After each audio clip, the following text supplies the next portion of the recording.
Aku Dian.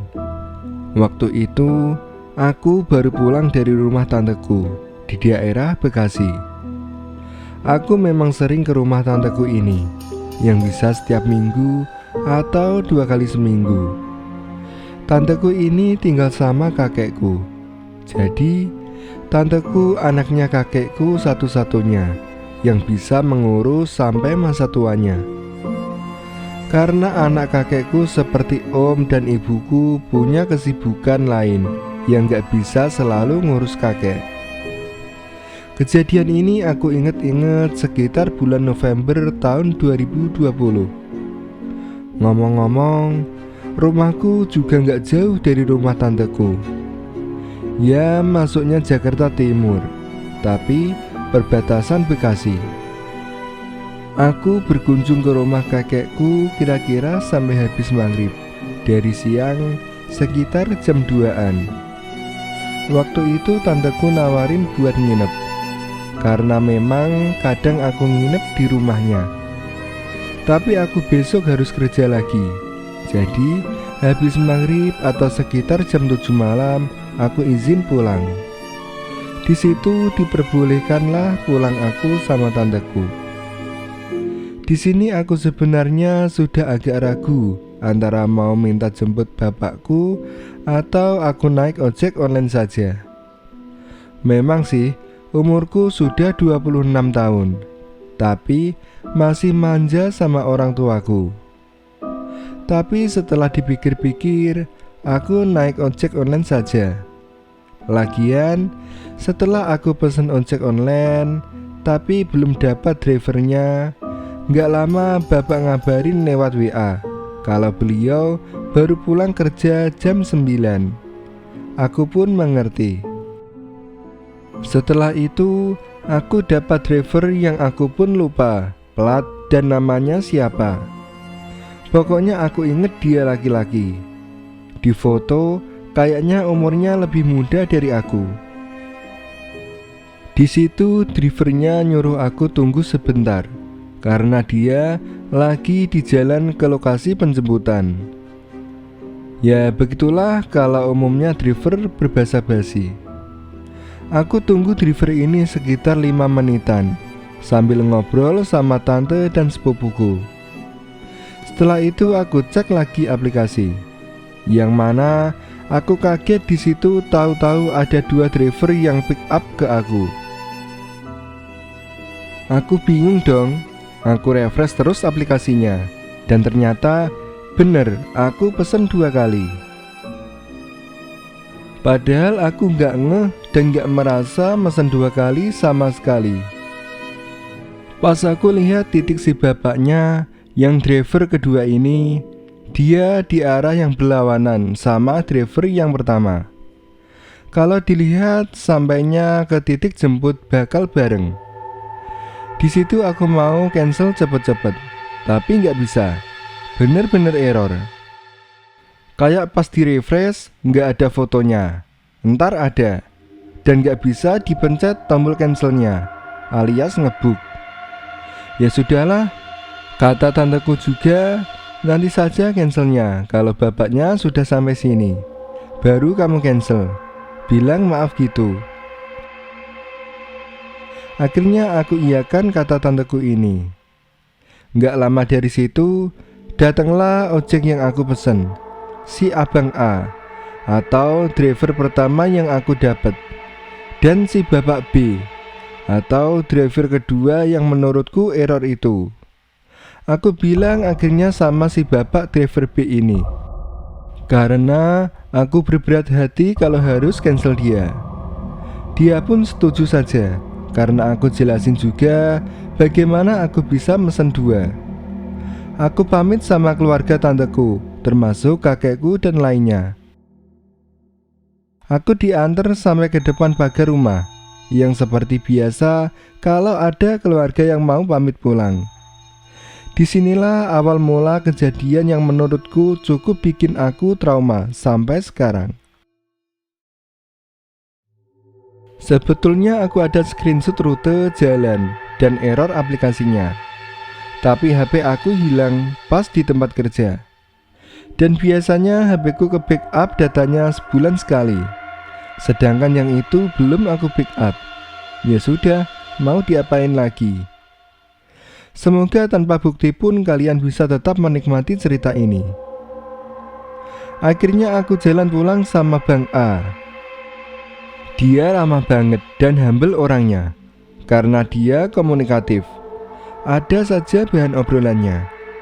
Tapi yang aku gak nyaman dan risih, si Abang A ini wangi banget. Sampai aku pening nyium parfumnya. Kalian bisa bayangkan deh. Wanginya menurut aku familiar, tapi aku gak kepikiran wangi apa ini. Intinya aku kayak pernah nyium tapi lupa. Lagi pula aku gak begitu peduli. Tiba-tiba lagi ngobrol, Bang A ini bilang, "Mbak, ini benar jalannya?"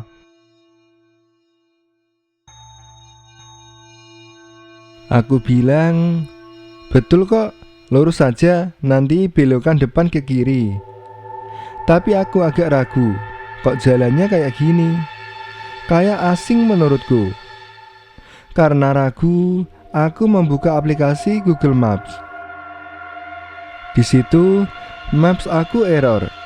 Udah aku refresh beberapa kali, nggak muncul gambar petanya. Cuma ada kolom input nama tempat tujuan doang. Padahal sinyal aku penuh, 4G juga. Aku tes WA temenku juga delete, checklist 2. Pas lagi cek HP, Abang A ini bilang lagi, "Mbak, map saya error.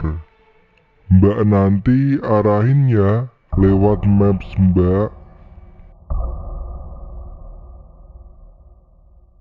Aku iya-iya saja dan masih tetap berusaha membuka Google Maps di HP-ku.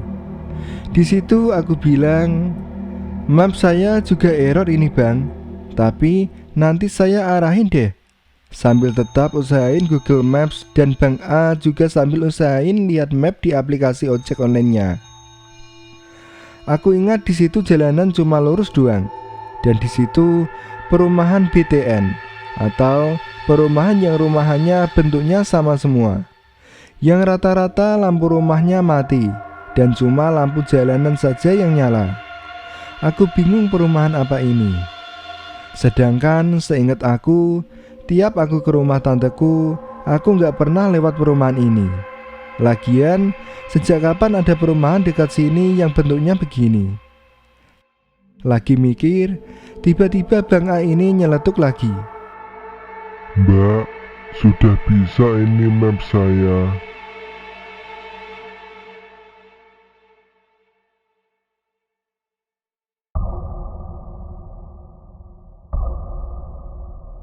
Ya udah, aku jadi tenang. Tapi entah, jalanan yang kita lewatin makin lama makin asing. Perumahan tadi sudah lewat. Sekarang kita ngelewatin gang-gang kecil kumuh. Di situ juga aku nggak ngomong apapun sama Bang A ini. Aku cuma amatin sekitar yang sama sekali aku nggak lihat orang, bahkan motor lain. Saat itu juga aku ingat ngecek jam yang ternyata sudah jam 7 lewat, yang artinya sudah masuk isya. Aku pun gak denger suara azan sama sekali di perkampungan itu. Lama-lama merinding juga didukung suasananya yang sunyi, dan juga jalanan yang sempit tapi senyap. "Bang, perasaan ini bukan jalan ke rumah saya deh," kataku. "Masa sih Mbak?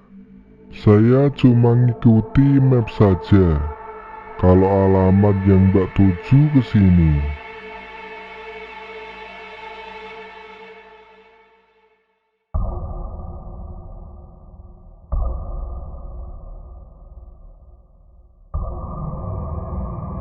Setelah ditelusuri, berujunglah pada jalan yang semakin sempit. Di ujung jalan juga kita melihat handaran kebun milik warga, yang aku gak bisa lihat kebun apa itu.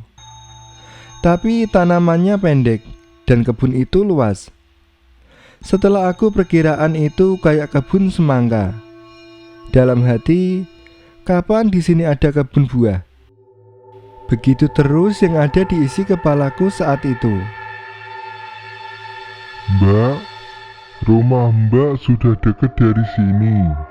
Tinggal lurus saja kan? Tapi motor kayaknya nggak bisa masuk. Kata si Abang A yang malah kayak nyuruh aku turun dan nunjuk ke satu arah ke kebun itu. Akhirnya aku pun turun. Terus aku niatnya mau ngomong di depan abangnya, kayak mau nunjukin HP ke alamat titik rumahku yang sebenarnya, dan rehat sebentar karena pegel banget di atas motor yang cuma muter-muter tadi. Rumah aku di perkampungan kok. Di sini loh bang. Sambil nunjukin HP. Kita salah deh kayaknya. Bukan di sini. Ini kebun orang. Jelas aku. Saya cuma ngikutin map, Mbak. Terus bagaimana ini? Di situ Abang A ini juga malah balik tanya. Yang akhirnya sebelum aku jawab, dia malah nyuruh aku naik lagi ke motor cepet-cepet. Udah merinding, makin panik gara-gara abangnya nyuruh aku buru-buru naik. Di situ dia langsung puter motornya dan tancap gas ke jalanan utama yang sebelumnya kita masuk ke perumahan dan jalanan sempit tadi. Bang, ada apa sih? Tanyaku. Yang gak dijawab sama Abang A ini. Karena ngulang dari jalan utama, di situ akhirnya maps aku kembali berfungsi normal. Di situ juga aku mulai curiga sama si Abang A ini, karena wangi parfumnya yang gak umum. Dan di perjalanan yang aku gak dengar azan isya, perjalanan aku tempuh berasa lama banget. Akhirnya sampailah kita beristirahat di warung. Mbak, istirahat dulu ya. Saya bingung kok nggak sampai-sampai. Aku awalnya agak ragu, tapi ngikut saja. Di situ kita mampir di warung, tapi nggak beli apa-apa. Abang ini kayaknya sakit. Dia dari tadi juga sudah ada gejala kayak orang mau muntah. Aku juga merasa kayaknya itu warung. Cuma buka saja tapi nggak ada yang jaga. Menepi di warung ini, abang ini ngilang di balik trotoar dan warung itu. Dan balik lagi ke motor langsung kutanya, sakit ya bang? Kalau enggak, aku pesen ojek lagi. Jangan dipaksain bang. Abangnya terus bilang, Enggak mbak, saya masuk angin doang kayaknya. sambil mukanya agak pucat dan kelihatan keringatnya mengalir dari wajahnya. Akhirnya kita lanjut perjalanan lagi. Perjalanan dari Bekasi ke Jakarta Timur berasa perjalanan Jakarta-Bandung. Setelah perjalanan dilanjutkan, aku di situ sudah mau nangis saja, karena bisa diperkirakan kita sudah jalan 1 jam lebih di suasana yang asing, kayak tersesat. Di situ juga aku mulai hilang sinyal lagi, dan jam sudah menunjukkan jam 8:30 malam. Pengalaman ini rasanya kayak mimpi. Terhitung 2-3 kali abangnya muntah-muntah. Gimana gak makin ngeri? Kenapa kan itu kawan. Akhirnya singkat cerita, setelah kita ketemu suatu pusat perbelanjaan kecil, di situ akhirnya aku lega, yang tandanya aku sebentar lagi sampai rumah. Gak lama dari pusat perbelanjaan itu, aku juga ngelewatin pasar yang malam itu ramai banget. Padahal seharusnya gak pernah seramai ini. Aku pikir-pikir juga, ada perayaan apa sih besok? Biasanya pasar bakal buka sampai malam pas ada perayaan. Tapi gak ada perayaan apapun deh kali ini. Pasar tradisional di Jakarta gak ada yang buka malam. Kalaupun ada, yang pasti pasar malam yang dibuka dadakan dan sementara. Ini enggak. Ini adalah pasar yang ada gedungnya. Ngerti kan maksudku? Di situ perasaanku sudah mau sampai. Ada lagi kendala. Karena tahu-tahu hujan, nggak gerimis dulu.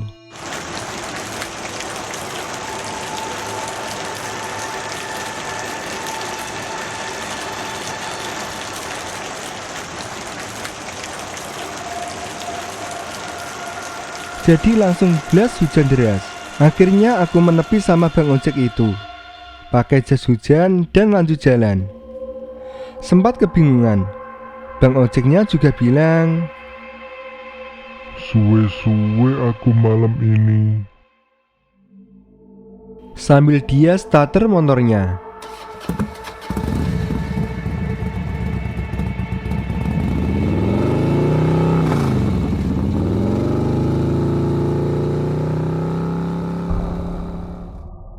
Keadaan jalannya yang sunyi, nggak ada pengendara lain.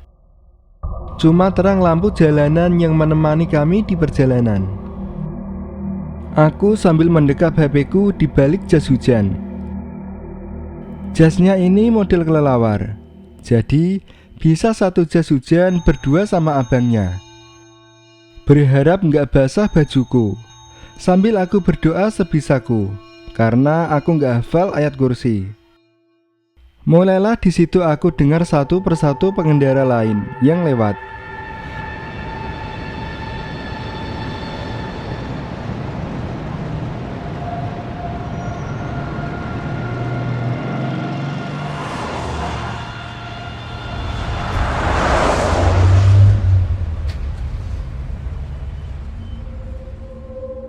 Karena aku masih ngumpet di dalam jas hujan, jadi nggak kelihatan suasana di luar. Barulah aku buka jas hujannya. Aku lihat mobil, motor, sepeda, gerobak-gerobak jualan. Bahkan lewat pom bensin yang juga di pom bensin itu antri beberapa orang yang mau isi bensin. Dan sudah nggak ada air hujan turun lagi. Bener-bener kering di jalanan itu. Seperti orang gila kami berdua tiba-tiba memasuki jalanan yang kering dengan motor basah kuyup. Celana dan sepatuku pun kayaknya bisa diperas, tapi untuk atasanku aman. Di lampu merah, aku perhatikan sambil tanya ke bang ojeknya. Tadi hujan di daerah mana ya bang? Kok kita doang yang basah ya? Sambil ngeledek begitu biar nggak tegang banget. "Wah, saya juga nggak ngeh mbak. Deres banget, nggak kelihatan kiri kanan." Ditambah jalanan yang agak berpasir. Pasirnya terasa hangat walau aku di atas motor. Akhirnya kami sampai di rumahku. Di situ aku balikin helm bang ojeknya ini. Sambil aku tanya yang menurutku agak serem. "Bang, jujurnya abang ini manusia kan?" tanyaku. "Ya Allah mbak, saya manusia." Habis bisa-bisanya itu maps ngarah ke kebun kosong. Memang tadi kenapa bang kok nyuruh saya naik cepet-cepet? Kan abang sendiri yang nyuruh saya turun. Tanyaku yang tadi belum sempat dijawab abangnya. Saya masih merinding mengingatnya. Tadi saya di sana lihat rumah kecil, cat warna kuning, yang saya pikir itu rumah mbaknya di tengah kebun. Tapi nggak lama saya lihat ada laki-laki keluar dari rumah itu, telanjang dada, kurus banget. Tapi pas ngadep saya, nggak ada mukanya mbak.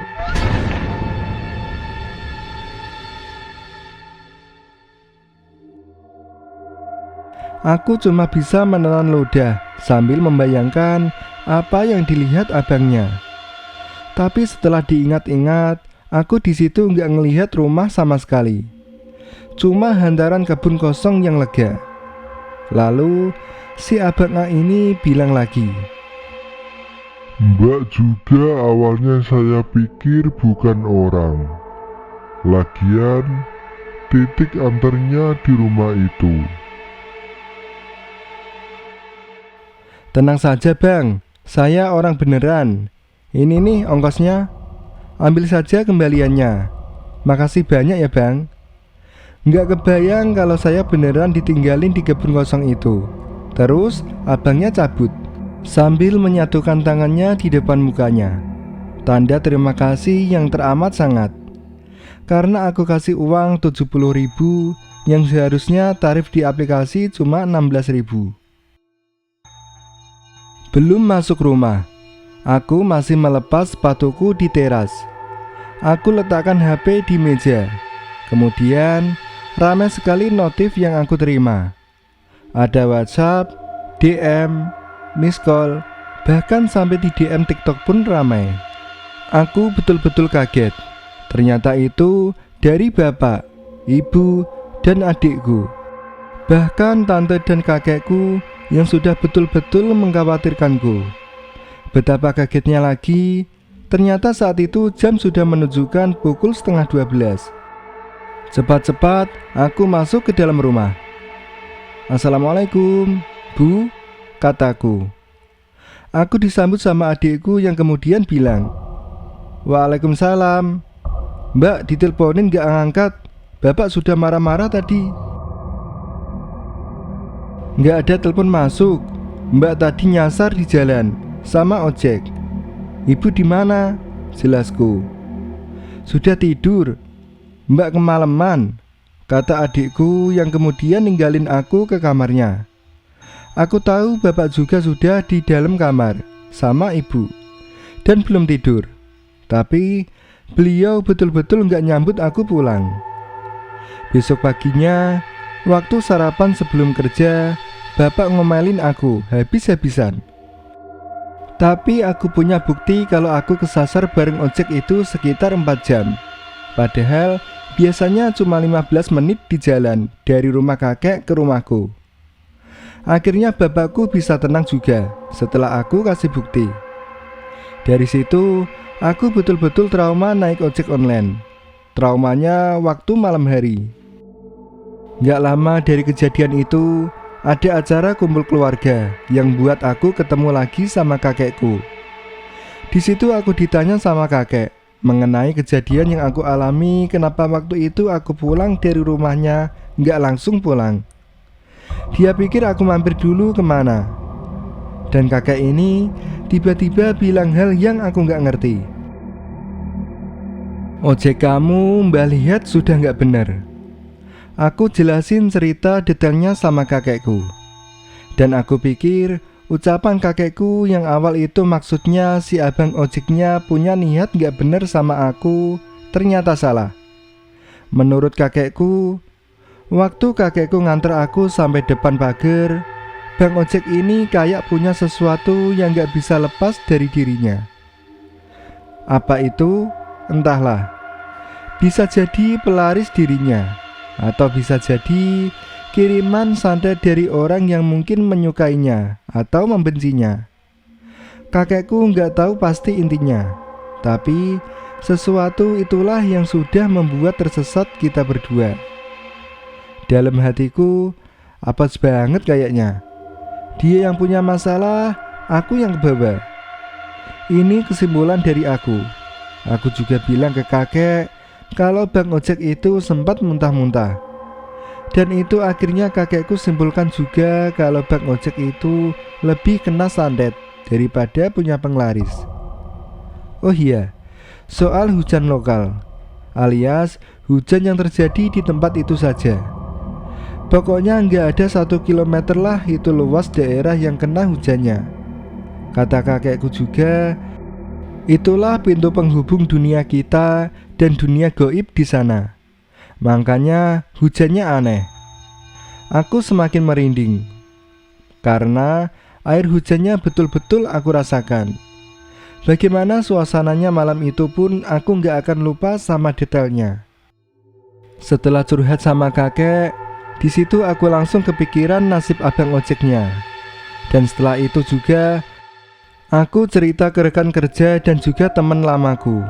Maksudku mau sharing, tapi malah dapat berbagai macam spekulasi. Mulai dari katanya Bapak ojek yang B itulah yang sebetulnya sakit hati, karena aku lebih memilih Abang A. Mungkin Bapak ojek B ini bukan orang sembarangan. Ada lagi kesimpulan yang katanya betul Abang ojek A ini bermasalah. Makanya, bagaimana mungkin dunia gaib mengubah aplikasiku jadi ngebug? Supaya aku lebih memilih si Bapak ojek B. Tapi aku malah tetap memilih si Abang ojek A. Dan masalah HP-ku yang aku sampai sekarang gak habis pikir, dan alasan kuat yang akhirnya aku percaya bahwa dunia mereka betulan ada. Masa iya aku P, temanku di lift? Lihat maps bisa, tapi telepon dan DM serta berbagai pesan dari sosmedku gak masuk. Apapun yang terjadi di balik itu, intinya dari semua ini, berdoalah sebelum melakukan perjalanan.